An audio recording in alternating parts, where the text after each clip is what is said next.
Olá a todos, muito bem. Olha quem está aqui. Estava sumida. Bem-vinda, Karen, a esse episódio. Ah, muito bom, muito bom. Essa vida maluca, né? Um monte de coisa aí para resolver, mas estamos aqui, vamos lá. Faz parte, né, Karen? Porque é assim que funciona, né? A gente tenta se programar, tenta planejar, mas Uhum, essa é a beleza da vida, né? Essa sim. dinâmica que também, quando não bem administrada, gera angústia e gera frustração. Tem muito a ver com o que a Mas gente vai falar hoje, né? isso, exatamente, Tem estava levantando muito. essa lebre aqui. E, Uhum. e o episódio de hoje, então, é o remédio do médico. Por quê? Como o que a gente acabou de falar, a vida traz esses imprevistos e traz esse confronto de realidade. Isso gera um mal-estar, gera reflexões, gera questionamentos, Angústia, né, Fábio? angústia, sofrimento, né? Sofrimento, dúvidas. Uhum, E, assim, a gente pode estar começando falando da vida, mas agora vamos dar uma focada, uma direcionada a um ambiente que tem um grande viés, porque é um ambiente do problema, um ambiente do sofrimento, da dor, que é o hospital. E muitos dos médicos, né, e equipes de saúde vivem, né, neste ambiente hostil. Logo, deparam-se com esse confronto interno, né? Esse dissabor, essa angústia, esse peso, sofrimento, essa dor, como acabamos de levantar, potencializado pelo ambiente, talvez, porque a vida ainda tem as outras benesses que acompanham, que podem naturalmente já aliviar toda essa carga, mas o uhum. hospital não, é exponencializado, é concentrado e às vezes não tem válvula de escape e os médicos, as equipes ficam reféns e se valendo de alguns recursos para amenizar essa dor ou enfrentar esse problema, não tão republicanos, vamos falar assim, que é o Uhum, acesso a drogas lícitas e ilícitas, sim. que nesse seu uso acabam trazendo problemas talvez até maiores do que os iniciais que motivaram a procura por essas drogas, né, Sky? É isso mesmo, Fábio. Por ser um ambiente muito hostil, vamos dizer assim, de uma grande demanda, né, emocional, demanda, enfim, de vários aspectos, né? Então, o que acontece? Se você não tem um equilíbrio, se você não tem um acompanhamento emocional, psicológico, que deveria ser o correto, mas não acontece, nós sabemos bem disso, né?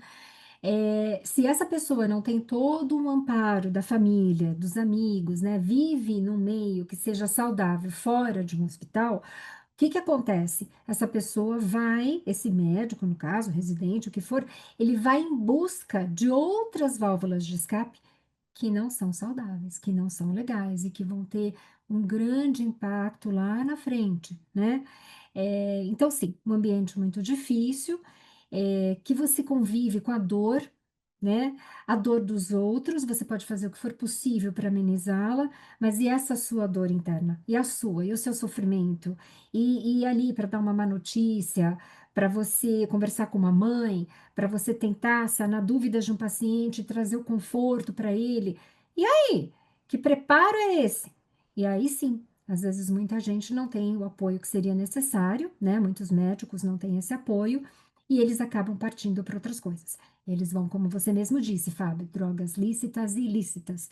A maioria começa com alcoolismo e aí às vezes vai se aprofundando com outras drogas e depois ele, pelo conhecimento farmacológico e pelo meio, pela facilidade que esse profissional tem a drogas dentro de um hospital, a coisa pode tomar uma direção muito mais drástica. Então, é um assunto extremamente sério e que aqui a gente não vai falar só do problema, mas nós também vamos falar de talvez como você pode melhorar isso na sua vida. Belo assunto, né?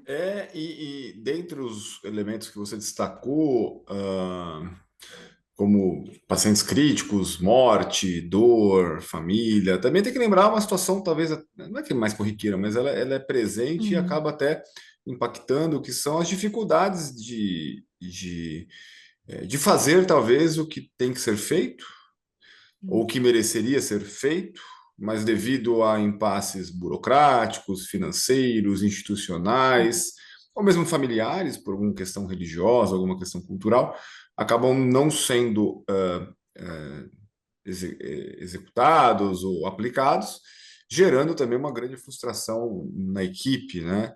Uhum. E aí a gente pode falar até aqui no estresse moral, né, da pessoa, né, do médico, da pessoa que trabalha no hospital, e isso também Sim. acaba não sendo falado, porque essas situações críticas que você destacou, é meio que óbvio, né? Todo mundo fala, "Ah, a gente entende o sofrimento, mas você falar com uma enfermeira, por exemplo, que tenta colocar É. a casa em ordem, né? Tenta organizar, Sim. exige aí da diretoria da supervisão adequações, né? Ou então o Uhum. hospital faz adequações, ou melhor, tenta corrigir algumas coisas por medidas que não são aceitáveis, não são execuíveis ou que vão trazer outros problemas que só quem está lá no dia a dia consegue reconhecer. Mas Sim. a enfermeira lá não tem poder de veto, acaba tendo que engolir. Então vai criando frustrações no dia a dia da prática que a pessoa vai adentrando naquelas condições comportamentais que vão configurando o burnout, começa a ficar despersonalizada, começa a não Uhum. encontrar valor no que entrega, sempre assim, o que eu vou fazer não tem um valor aqui mesmo, posso ser substituído, até começar a ter um comportamento também mais depressivo, e fechando talvez aí Uhum. o possível diagnóstico de burnout. Uhum. Bom, então dentro dessa condição, vale lembrar que, como você falou, as drogas principais que acabam sendo usadas, os remédios, né, que o médico vai tentar buscar, que são o álcool, né, talvez hoje até por fácil acesso, né, e é lícito aqui no mundo ocidental, pelo menos em alguns países é proibido, mas aqui para cá não. Uhum. Oriental também, né, mas aí seria mais a parte culto religiosa. E aí, entre os benzodiazepínicos calmantes, antidepressivos para lidar com essa dor, sofrimento, e estimulantes, né? E Uhum. isso porque eu também lido muito com aluno, a gente já começa a ver até nos próprios alunos, né, para poder Sim. enfrentar o próprio curso, né, médico. Uhum. E, e assim, eu vou começar também, para não ficar falando muito da teoria, né? É, Uhum. vou falar de mim aqui, né? Dos outros Então falar de mim. vamos. É interessante porque conecta, né? Bom, um período assim, a faculdade foi bem tranquila. Acho que eu nunca, na minha geração, na Paulista, era a geração realmente das festas, esporte, estudar. Assim, o que tinha era álcool mesmo nas festas, mas assim, era bem uso era uso festivo mesmo, né? Não tinha essa Uhum. cronicidade. Às vezes a gente exagerava mesmo nas festas, assim. Aí tinha a ressaca o dia seguinte e acabou, voltava para a normalidade, era estudo, treino, muito treino, né? Atlética muito forte. Então era uma vibração, acho que eu vejo mais de saúde e de estudar, de performado, e não tinha assim um, algo ruim, né, dentro disso. Na época de véspera de prova, né, que acaba tendo que estudar mais, o que tinha era virar à noite mesmo, com coca, com café e tal.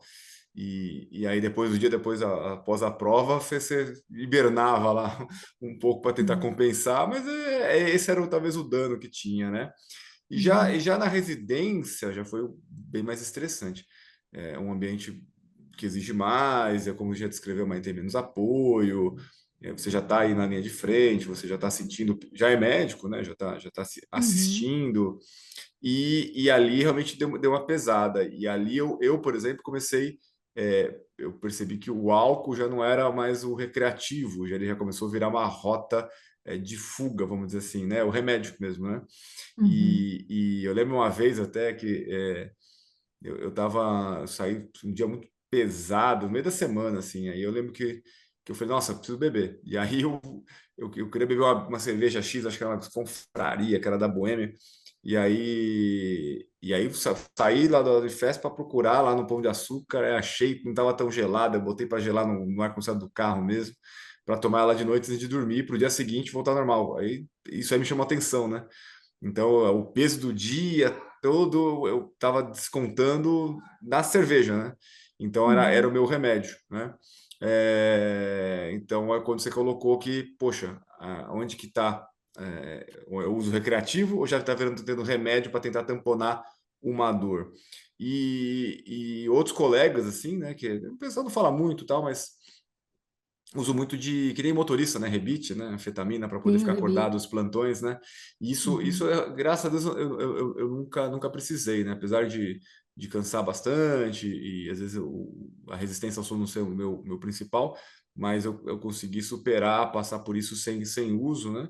Mas isso eu já ouvia entre alguns colegas da área cirúrgica, uhum. lá do hospital, que usavam bastante, né, para poder aguentar os plantões aí, a sequência de plantões mais pesados. Então tá aí o meu relato, ou seja, e eu acho que de lá Uhum. para cá, nesses últimos 20 anos, né, que eu acho que eu tenho já quase de formado, acho que só piorou, porque piorou no sentido assim, cada vez está mais disseminado e mais amplificado o uso, né? É isso que eu quero É, dizer. e acessível, esse é E outro acessível. porém, viu? Mais acessível. Uhum, E também na parte emocional, né? Que eu acho que hoje em dia, praticamente, muita gente é antidepressivo, e às vezes, se a gente sentar e conversar, será que é uma doença depressiva mesmo? Ou é uma tentativa de automedicação ou de buscar um apoio uhum. numa medicação, num remédio, A válvula é, de ten- escape, né? tentando solucionar um sofrimento, uma dor ali de real, de Uhum. combate, né?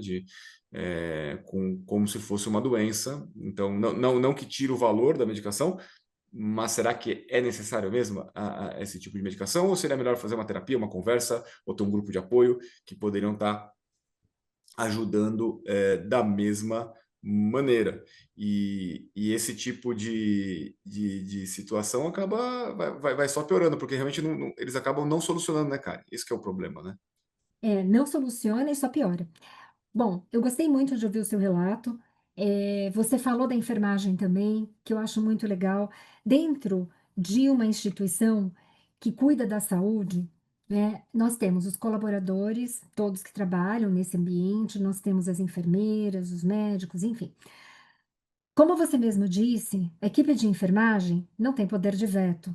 É muito difícil. E são pessoas que lidam diretamente com o sofrimento. Você imagine dar banho, né? Trocar uma fralda, pacientes às vezes muito difíceis de lidar, médicos às vezes também que já estão lá no seu limite, não conseguem se comunicar de uma forma mais atenciosa, mais carinhosa, mais delicada com essas profissionais, esses profissionais de saúde. Isso vai gerando realmente um ambiente muito sobrecarregado.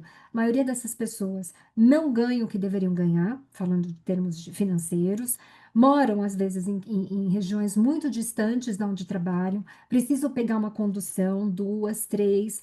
Então, assim, tem todo um acúmulo de situações Aí, aqui. pelo baixo salário, tem mais de um serviço, mais um trabalho, né? Um Exato, ou às vezes dois. pega 2 até 3. Eu já vi casos de enfermeiros, técnico de enfermagem também, que já tinham 3 trabalhos, que saía de um, ia para outro e tal. Então, isso tudo você vai vendo que você vai ter ali um declínio cognitivo dessa pessoa, um declínio na atenção. Não tem como essa pessoa manter o mesmo pique de atenção durante todo o dia, não tem como. E recebendo todo esse estresse, enfim.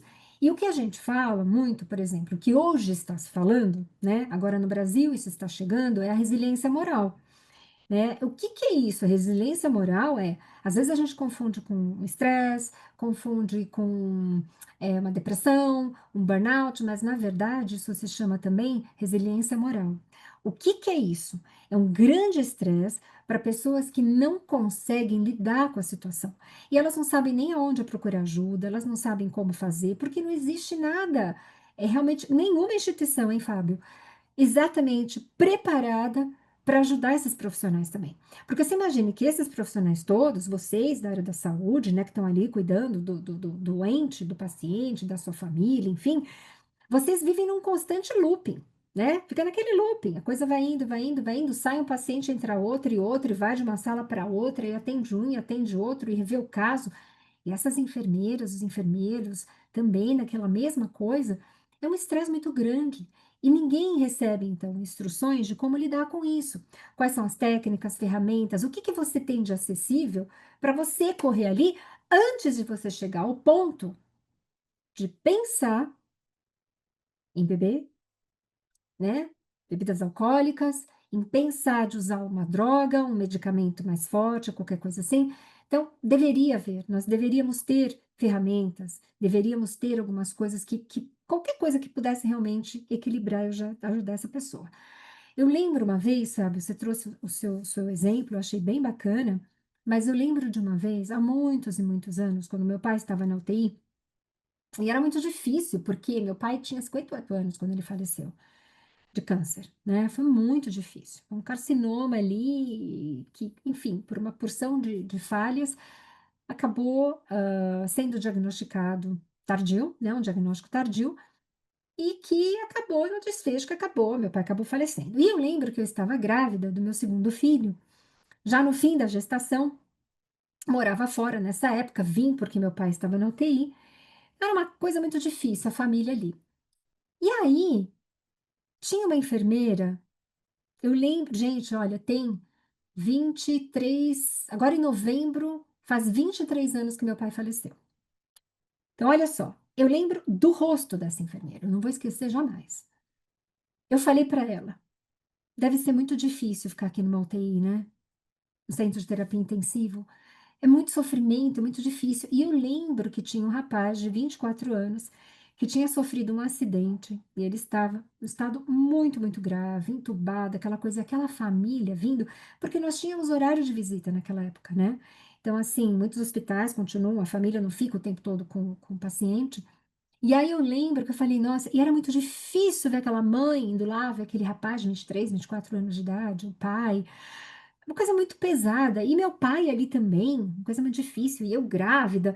Então eu falei para ela, eu falei, nossa, de onde é que você tira tanta força? De onde é que você tira? Naquela época, imagina, né? Perguntar isso para ela. E aí essa enfermeira me olhou e disse assim: não é nada fácil acompanhar o sofrimento das famílias, porque o doente ele está aqui, o paciente ele está aqui inconsciente, né? Como induzido ou não, enfim. E aí você faz de tudo para que ele tenha o maior conforto possível, para que não sofra nem nada. Naquela época ainda não se falava do paliativo, né? Tanto hoje como hoje, né? E ela falou, é muito complicado, né? E ela olhou assim para mim e falou, é muito difícil ver você vindo aqui. Me emociona falar sobre isso. Vindo aqui, grávida, você vê que você está no fim da tua gestação, teu pai ainda muito novo, a gente não sabe nem se ele vai conseguir conhecer o neto. E aí ela falou assim: o que que eu faço? Eu vou pro banheiro, eu me tranco, eu choro, lavo o meu rosto, me recomponho e volto aqui para UTI para fazer o meu melhor. Fábio, essas palavras não vão sair da minha cabeça jamais. E hoje, como profissional da saúde mental, dá vontade de ir lá e encontrar essa enfermeira e dar um grande abraço nela. Dizer o que que você precisa, como você se sente. Você quer conversar? Quer falar um pouco do que você sente, do que você vê aqui dentro? Talvez hoje ainda nós não temos ninguém que faça isso. Nem para o médico, nem para a enfermeira, auxiliar de enfermagem, quem quer que seja do hospital. Não tem. Olha, olha, depois de tantos anos, nós não conseguimos evoluir nisso. E ela tinha um carinho, ela falou com carinho naquele momento de falar: você vindo aqui grávida, eu vejo o teu sofrimento com teu pai. Então, E, gente, e é por vamos lá. isso, Karen, também que eu acho que foi interessante você discorrer sobre isso. Até agradeço aí você abrir também algo particular seu, porque dá valor, né? Isso mostra A o gente dá quanto valor, a Fábio. gente dá, não, dá valor assim, Tem você que dar. compartilhar algo pessoal que é o Sim, compromisso com quem nos ouve, né?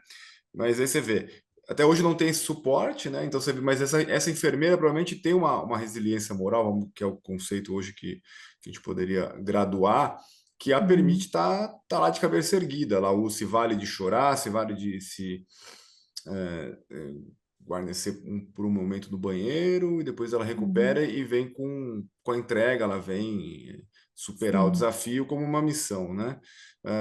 Mas quantos vão ter essa habilidade para manejar tamanho estresse de sim. uma maneira limpa, vamos chamar assim? E E aí até cai no, quando, né, Fábio? Até até que não, quando é eles também aguentam tem isso isso? também, exatamente, bem lembrado, porque É, ela nesse momento uhum, pode estar segurando, mas daqui 3, 5 anos ou um ano, não sabemos, né? Não é uma métrica mensurável, pode claudicar e aí acabar se valendo de outros recursos, que aí sim trariam, não trariam a solução, mas poderiam depois virar outro problema, que são as drogas. E aí, sim, em cima disso, eu também queria destacar aqui o porquê que a gente já falou que não vai resolver, porque parece que resolve no começo, mas depois não vai resolver. Então, só para a gente também pontuar, até para esclarecimento, então, por exemplo, o álcool, né? Então, o álcool acaba sendo comum porque é lícito, né? Então, como eu falei no meu caso lá, vai reduzindo a ansiedade, a tensão pós o plantão, ou a situação, um momento difícil que você está passando num estágio, ou uma situação difícil da rotina do hospital que você está vivendo. Mas aí você começa a usá-lo naquele período X. Aí você começa a entender que aquele período X aumenta, aí vira um X mais Y. Aí daqui Sim, a pouco tem mais o período Z também, que você acha que também pode ajudar. E aí, quando você vê, você está esticando esse uso, e aí está cronificando e acaba o álcool virando parte da rotina do médico, né? Todo dia tem que chegar em casa e tomar alguma coisa para poder relaxar, né? Então, sim, aí que eu acho que talvez mora o perigo, e aí já sabemos que o uso crônico vai desencadear uma problemática maior depois. sim. Outro recurso que até muitos já vi colegas usando bastante, inclusive, que é o tal do Rivotril, né? Os benzodiazepínicos, né? O Rivotril, o diazepamzinho, principalmente à noite, né? O cara chega agitado do plantão, Uhum. estressado, aí não consegue dormir, e se vale do benzodiazepínico, né? Que é o Rivotril clássico. E aí qual é o problema? Ele tem uma tolerância muito rápida e gerando dependência. Então, cada vez tem que usar uma dose maior para ter o mesmo efeito. E Sim. aí isso vai progredindo até o momento que você está tomando uma dose alta sem grande efeito. E aí você fala, então eu vou parar já que ele não está fazendo efeito. E aí quando você tenta parar, não consegue, porque aí vem efeito colateral como se fosse uma abstinência. E aí você tem que Uhum. continuar tomando mesmo sem o grande efeito. Então, esse que é o problema de se valer e se apoiar no tal do Rivotril, né? Como uma medida aí para ajudar no sono, a desestressar à noite, para poder acalmar, que às vezes muitos colegas fazem isso. O antidepressivo, talvez assim, dos menos problemáticos, acho que temos de uso crônico, porque a gente usa cronicamente para vários pacientes, mas é Uhum. aquela situação, acaba, normalmente ocorre como uma automedicação, né? Ele não Sim. passa com um colega, ninguém tem supervisionando, não sabe como é que está evoluindo, Exato. e ele, em cima disso, segue o jogo e às vezes está tomando uma medicação sem necessidade, ou mesmo deixando de usar outro recurso mais efetivo, por exemplo, uma terapia.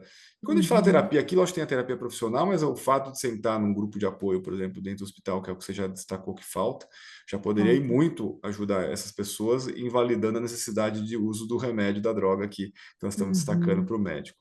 Aí tem Uhum. a situação da carga de horário, que você falou do enfermeiro, 3 trabalhos, o médico também, trabalha em 4 lugares.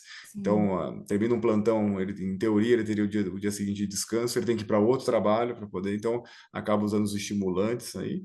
Uhum. É um É, sistema cruel. É um sistema exatamente. cruel. É E aí, impressionante. assim, o problema ele pode ajudar no uso isolado ali para manter o foco e a atenção, mas depois vai caindo o rendimento, que você fica calcado em cima dele, você não Uhum. descansa, né? E esse Uhum. não descansar traz uma cobrança no corpo que vai redundar numa pior performance cerebral, ou seja, Em você vai ficar performance, mais sim. inflamado, então é um tiro no pé. Então, ele Uhum. parece que melhora num uso único, mas o uso continuado você vai começar a sentir o peso do cansaço, porque Sim. na verdade não elimina o cansaço, ele vai só, naquele momento, ele vai disfarçar, ele É, vai ele vai dar uma estimulada, mascarar. vai mascarar Vai mascarar. e se valer disso como medida de manutenção para você conseguir cumprir com a agenda atribulada, é um tiro no pé, né? Sim. Uhum. E sem contar que depois, após o efeito, né, que a gente vê muito em caminhoneiro, que é onde o cara bate, se acidenta, porque ele vai usando, vai usando, vai usando, quando some efeito, vem aquele sono súbito, né? O cara, Uhum. ele cai, ele apaga, né, Ele por apaga. cansaço. E aí, Uhum. como no caso está ainda tá no volante, né, e acaba Ah, tendo os acidentes acidentes. graves É, acontecem que no com ele. hospital também pode ter, né, Com em termos até, certeza. É um e risco para aí, você e para o paciente, para os dois, né? exato. E assim, a gente já sabe, né, o uso da cannabis aí para como recreativo, e tem muita gente que usa também para acalmar, como assim como cigarro, Uhum. e aí esse uso rotineiro, né, para tentar se desligar e fica dependente desse fumo para poder atingir um estado melhor fora do serviço, de tão Que, estressado, e tão conectado, e tão ligado fica com o serviço. exato, que ainda está em estudo, né? Não é nada comprovado 100%. É É, interessante isso. a cannabis é uma droga ilícita, né? Mas hoje tem a parte das medicações, né? Sim, sim. Que estão avançando a Nos passos estudos, largos, né? O que eu mas não falo para os temos nada alunos 100%. o que a gente usa como medicação mesmo, que hoje tem comprovação, uso no apoio aí para epilepsias de refratárias, né? Sim, sim. Então, a Uhum. despeito dos tratamentos medicamentosos padrões, o uso da cannabis, né, do óleo da maconha, Sim. ele acaba ajudando nesse controle e mesmo também pacientes com dor crônica. Então, Dor crônica, sim. aquela dor cronificada, neuropática, acaba Uhum. ajudando sim.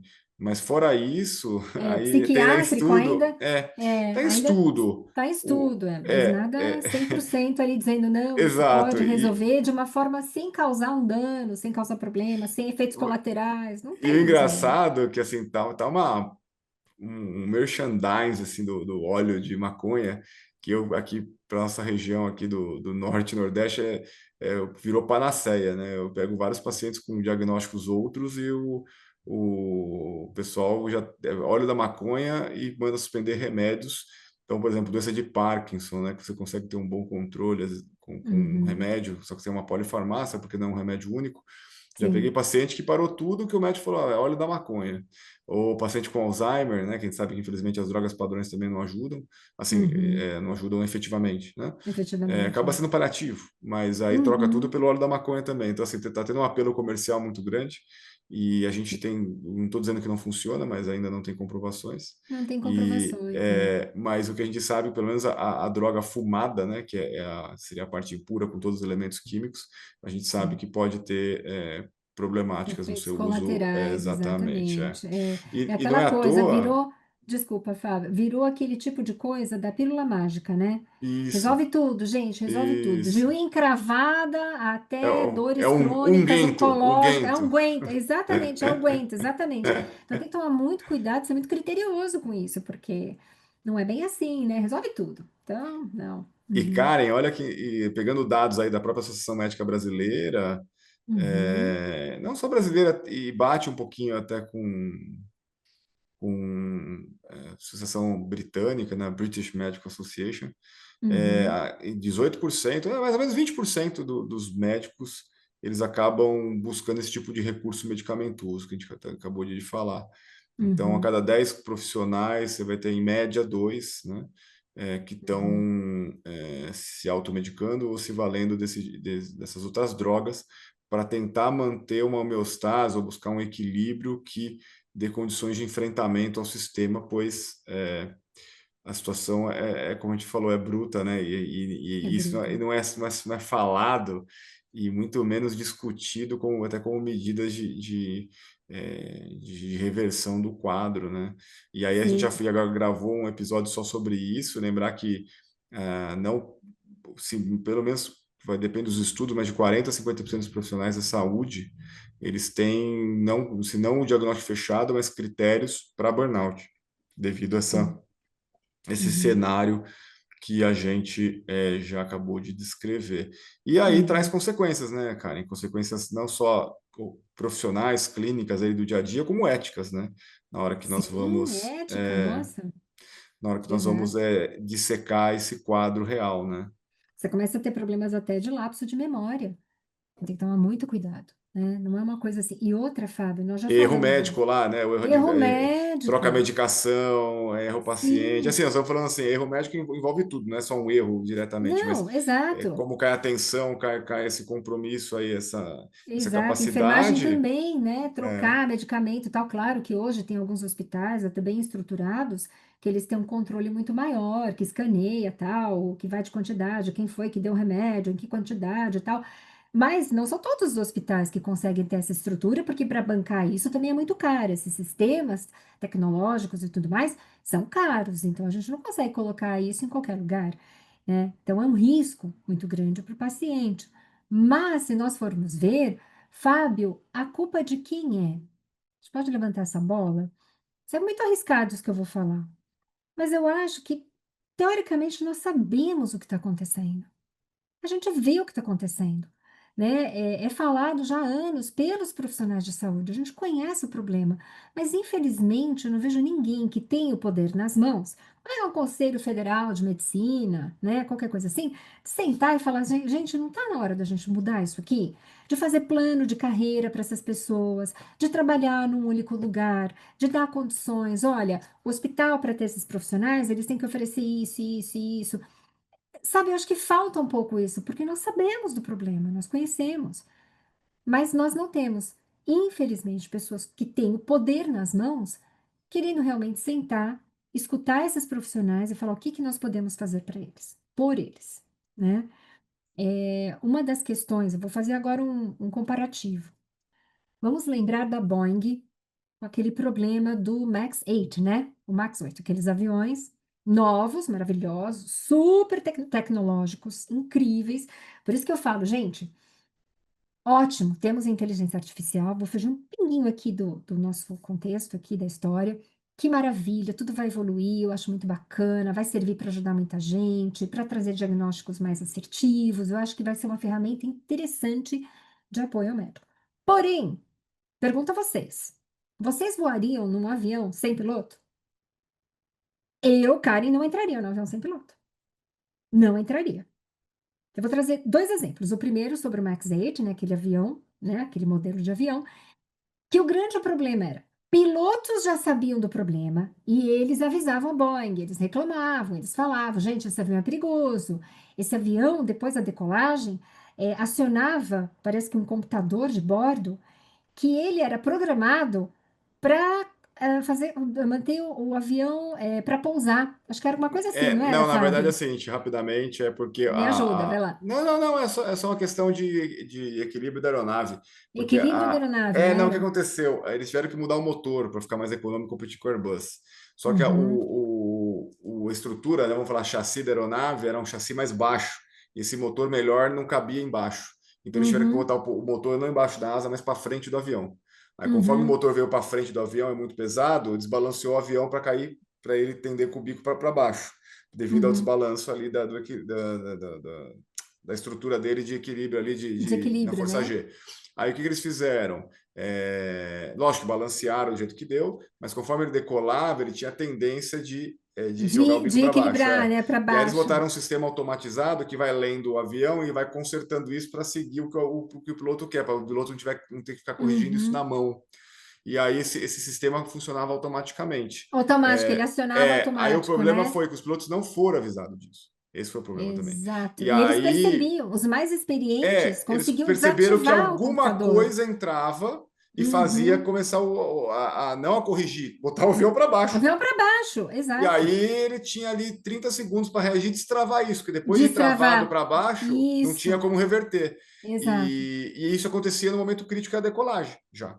Exato, imagina. Então, exatamente. Então, foi isso que aconteceu. E aí você tem um problema aí do programação, né? Uhum. Que ferrou até a Boeing aí, né? Tá em crise até hoje financeira por causa disso. Sim, e aí eles tiveram que fazer o quê? Você vê, os pilotos já avisavam, os pilotos falavam, isso foi omitido, né? E depois que, infelizmente, tivemos os acidentes, né? Com um curto espaço de tempo entre um e outro, então vamos colocar, olha, não, tem alguma coisa, vamos colocar todos no solo para ver o que está acontecendo. Gente, quantas pessoas morreram? Os pilotos avisando. Então, se nós formos ver, é uma situação teoricamente parecida, né? Nós sabemos o problema do agravante. Então, poxa vida, será que não tem ninguém ali, né? Alguém que tem o poder nas mãos de falar, olha, para tudo, vamos pensar, vamos rever, vamos rever normas, leis, regras, enfim, para trazer condições mínimas desses profissionais da área da saúde de trabalharem com segurança, com saúde mental em dia, né? E tendo todo o apoio que precisa. Esse é um dos casos, né? E quando eu falo, por exemplo, hoje ainda tem a preocupação de ser substituído pela inteligência artificial. Eu já escutei gente falando isso, eu já escutei colegas falando isso. Nossa, nossa, imagina, o pessoal da radiologia esquece, pelo amor de Deus, vai perder o emprego e não sei o quê. Gente, Não deixem isso acontecer, porque como eu disse, eu não entraria num avião sem piloto.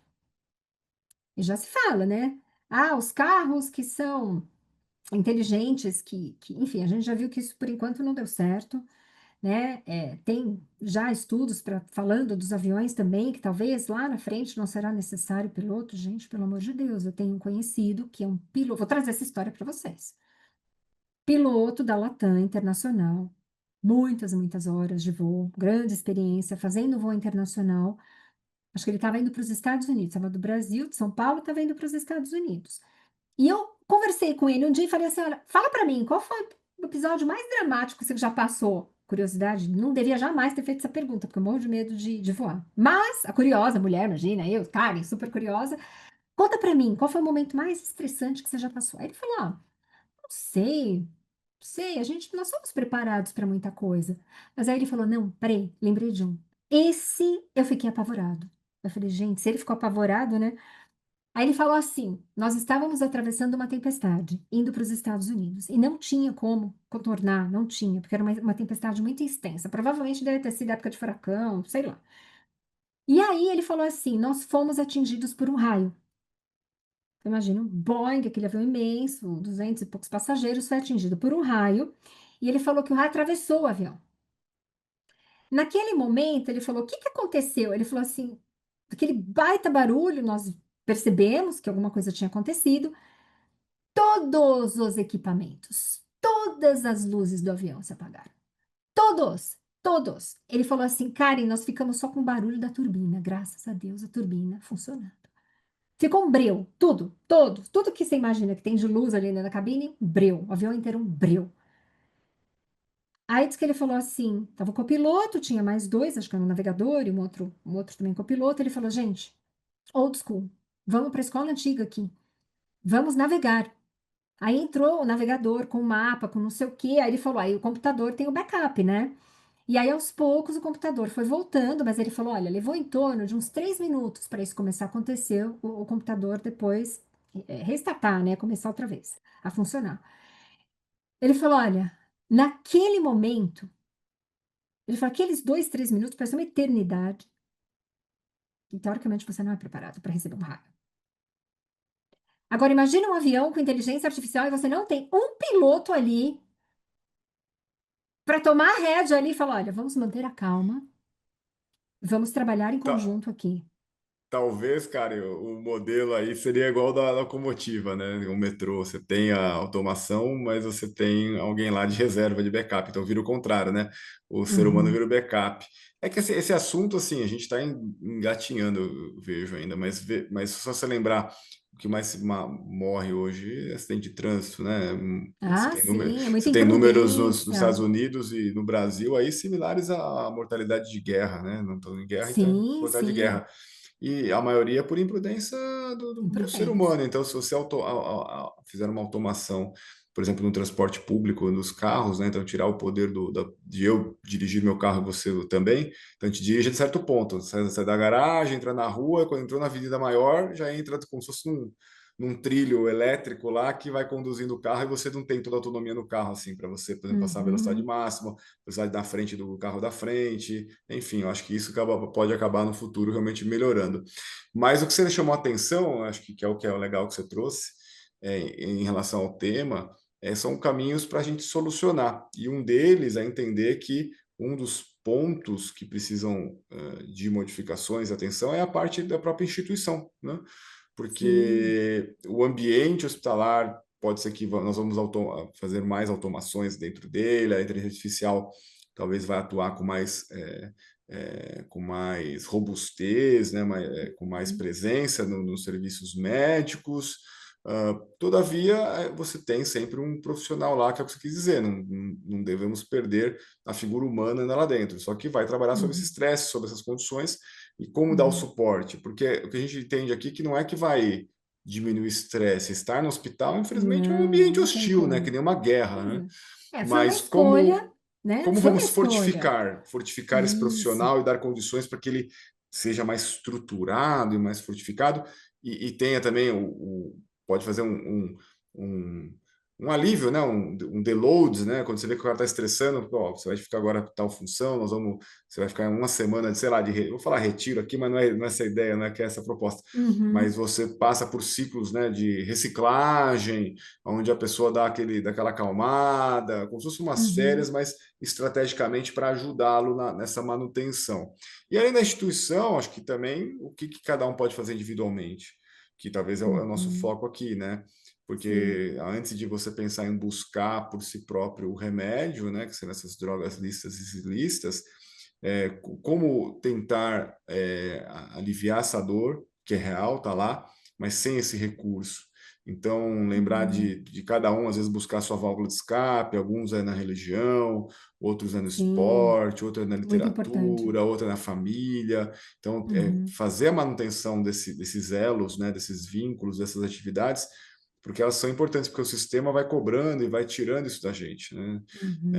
Que eu tenho que dedicar mais, tenho que estudar mais, aí você acaba abrindo mão de hábitos que, na verdade, não eram, eram hobbies, mas são hobbies Aham, que ajudam a fazer uma limpeza mental, uhum. emocional, né? Sim, Moral, e ter o grupo de apoio. O grupo de apoio que eu digo, a gente fala grupo de apoio, mas não é que tem que ter uma camiseta lá escrita, eu sou o grupo de apoio. O grupo de uhum. apoio, às vezes, é seu vizinho, é seu irmão, é seu colega de plantão, né? É colocar para É, fora, exato, até alguém para você poder expressar. trocar ideia. O que nós estamos fazendo aqui, sentar e trocar ideia, Uhum. né? Quantas vezes, assim, não só pacientes, mas como colegas, é, só o fato de sentar com você num café, ou mesmo ir na sua Sim, casa, vamos fazer um churrasco lá e começa a conversar e fala. Aí no final o cara sai, porra, cara, tu tá melhor, né? Foi bom ter vindo falar com você aqui. Então, e você fez o quê? Nada, você só ouviu, né? só ouviu. Concordou de algumas coisas, discordou de outras, mas a pessoa falou, isso é melhor.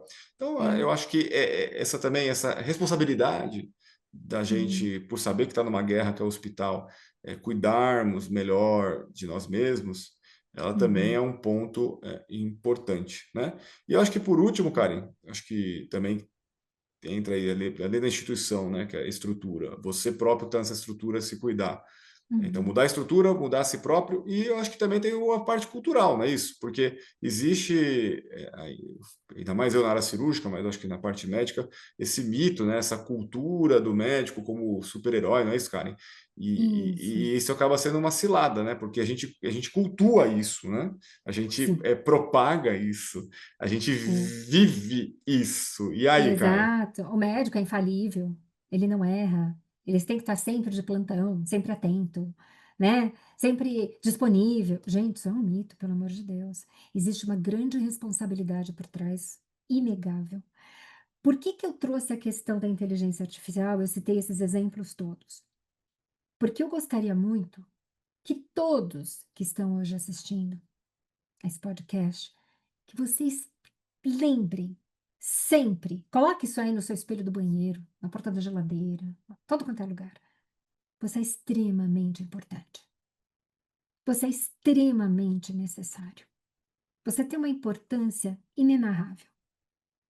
Todos os profissionais da área da saúde, eu estou falando, claro, existem os outros profissionais de outras áreas, mas como hoje nós aqui no podcast temos essa função de falarmos sobre profissionais da área da saúde, sim, lembrem-se, vocês são o alfa e o ômega, início e fim. Teoricamente, vamos colocar assim, na maioria das vezes, grande maioria, são vocês que recebem quem está chegando ao mundo, alfa. E é também com vocês que nós deixamos esse mundo, ômega. Então, olha a extensão, a importância, a magnitude do seu trabalho. Então, vocês também têm que pedir, vocês também têm que expor a necessidade, né? Dizer a essas instituições, vocês se unirem e falar assim, gente, por favor, vamos nos unir aqui nesse hospital, nessa clínica que seja, para termos pelo menos um mínimo de condição para conseguirmos prover, para podermos desenvolver um trabalho eficiente que nos traga paz, a gente sabendo que tem uma grande carga de responsabilidade, mas que eu tenho esse apoio. Lembrem-se que, acho que uma vez eu falei num dos nossos episódios, Fábio, sobre já alguns estudos e alguns hospitais nos Estados Unidos, em que eles têm uma área do hospital que é uma espécie de um canil, que eles deixam lá um cachorro, normalmente são cães bem mansos, Golden Retriever, sei lá, labrador, treinados para quando aquele profissional de saúde está lá com uma carga de estresse muito grande, que às vezes ele não consegue falar, ele pode ir para esse lugar, tem sempre um responsável ali, um tutor do animal, para que aquele médico passe lá o tempo que ele achar necessário, esse profissional de saúde, para tentar aliviar um pouco essa carga. E tem funcionado. Então, são ferramentas, grupos de arte, né? Artesanato, pintura, o que quer que seja, música, eh, grupos de escuta mesmo, né? Formar grupos de escuta, falar, olha, como foi sua semana, como foi seu dia, enfim. Eh, Esporte é extremamente importante. Você falou coisas muito legais, literatura, né? A leitura e a escrita. De repente, você fazer um diário. É uma forma também de colocar para fora, é uma forma também de você narrar aquilo que você sente, aquilo que você lembra, aquilo que você viu. Você pode fazer um diário, por que não? É o seu diário de bordo. É o diário do seu avião da vida. Então, isso também ajuda. Meditação, mindfulness. Ah, mas isso é caro. Onde é que eu vou encontrar isso, gente? YouTube. Pode ir para o YouTube. Tem vários lá canais de meditação. É o mínimo e é de graça, para você pelo menos ter alguma coisa. Animal de estimação, esporte, como nós já falamos também, né? Quem pode, terapia, né? Vai fazer uma análise, vai fazer uma terapia. E aí, lembrem-se, quando um amigo te chama, vamos beber, vamos lá, tomar um chopp, não sei o quê. Estou falando assim de forma muito corriqueira, pontual, né? Social ali. Ok. Mas quando um amigo falar assim para você: "Vamos tomar um café? Vamos sentar para conversar que eu preciso tomar um café com você?", gente, vá, vá. Porque quando alguém te chama para tomar um café, é para falar da vida, é para falar do que está te incomodando. Você vê, são pequenos momentos. Aquele que vai para beber, você normalmente vai esquecer. Temporário, hein, gente, não vai voltar. Você vai lembrar de tudo depois e vai continuar a mesma porcaria. Então, bebida não é uma solução fácil. Mas aquele amigo que chega para você e fala, amiga, amigo, colega de trabalho, que fala assim, pô, meu, vamos tomar um café? Ah, vai. Não fala não. Não fala que não dá não. Porque ele tá te pedindo ajuda, ele tá pedindo para ser escutado. Então, Exato. não neguem o cafezinho, por favor. E, inclusive, eu tenho que estou devendo aqui, porque você me lembrou do esporte, né? Que teve não sei onde foi nos Estados Unidos, que o cara abriu um centro de treinamento de jiu-jitsu para ex-combatentes da guerra com estresse pós-traumático e o resultado foi muito positivo. Muitos deles nem praticavam a arte do jiu-jitsu e através do jiu-jitsu foi melhor que muito remédio, Isso, muita terapia. Eles conseguiram se conectar de novo com a vida normal, uma sociedade que não está em guerra, né? E eu é. sempre estou programando aí fazer o meu tatame da saúde aqui na, na região. Ô, Tem que abrir, Fábio! o pessoal, eu vou ter que abrir esse tatame aí que vai ser massa. Bom, cara, É eu bem acho que legal. foi produtivo e assim, tem que deixar destacado que esses remédios, essas substâncias que a gente acaba, o médico acaba buscando como um remédio, não é que não é um sinal de fraqueza, né? É só um reconhecimento de que está passando por um sofrimento e está É um achando que pedido de aquele socorro. exatamente, que aquilo lá vai ser a solução, né? Uhum, E assim, não se sentir sozinho, porque é mais um sintoma, como nós descrevemos aqui, de um sistema que tem que ser melhorado, né? E que muito. invariavelmente acaba jogando em cima do profissional essa cobrança de perfeição, de Uhum, entrega, de performance, mas sem às vezes a estrutura e o apoio necessário. E assim, quando essa sensação que invariavelmente eu acho que vai acontecer, essa sensação é, desse estresse moral, desse sofrimento, dessa dor, é, uhum. lembrar que o verdadeiro remédio, né, a solução não está na farmácia ou na compra de alguma droga aí numa esquina escura qualquer, né? Ela está Uhum, primeiro no reconhecimento de si próprio, de que você está passando por essa dificuldade, ou procurar ajuda, né? Como você bem falou, ter coragem de pedir ajuda, e em cima disso usar os recursos, como a gente acabou de escrever, que são diversos e talvez não existe um gabarito individual que a gente possa recomendar, mas vale esse destaque de tentar se entender, né? E o que pode ser acrescido ao seu perfil, à sua dinâmica de vida, que vai ajudar a aliviar, a consolar e a estruturar para que você volte ao combate melhor, com mais força e com mais solidez, porque Uhum. invariavelmente essa água, esse mar vai acabar te deteriorando. Então tem que ser feita essa manutenção para que você continue navegando por esse oceano que não tem muita dó de nós não, né? Nem um pouco, Fábio, nem um pouco. É sempre tormenta, viu? Outra coisa, né? Você falou, o que você falou agora é extremamente importante, mas eu gostaria também de lembrá-los o seguinte: sempre façam a seguinte pergunta.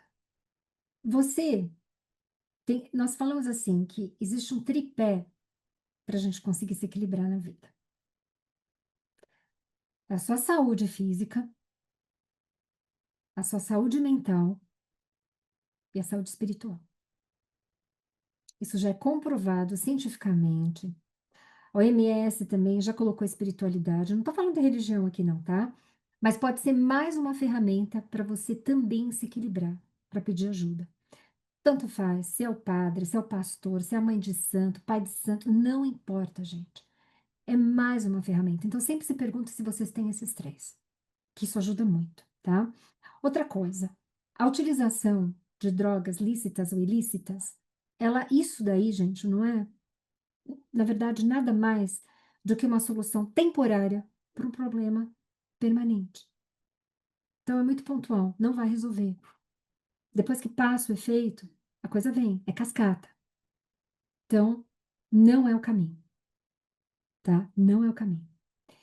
E mais uma coisa muito breve aqui para vocês. Tem um filme que você falou muito bem sobre ex-combatente de guerra com estresse pós-traumático e tudo mais. Tem um filme que foi até uma anestesista, uma professora aqui da Escola Paulista, a Daniela Dietrich, uma graça de pessoa, mas profissional incrível, essa professora. E ela falou: Karen, assista esse filme, na Netflix tem, eu vou assistir hoje. Surfar para uma nova vida. Ela fala que é exatamente isso. É um ex-combatente de guerra, um veterano, né? Eu não lembro agora se foi para Afeganistão que ele foi, e que ele encontrou, não digo cura, tá? Mas que ele encontrou o equilíbrio da saúde mental dele no surf. E aí ele abriu para mais ex-combatentes, começaram a fazer até estudos sobre isso. Porque existe alguma coisa que você tem que estar sempre com a cabeça ocupada, se preparando, pensando na próxima onda, qual que vai ser a melhor, aquela coisa de esperar a onda perfeita, né? E ele encontrou ali, no surf, uma grande ajuda. Então, vale esse filme aí como dica para vocês também. Tá bom? É isso aí, gente. Muito bem, Karen. Então ficamos por aqui. Obrigado, bom tê-la novamente conosco. E É até a sempre um próxima. prazer.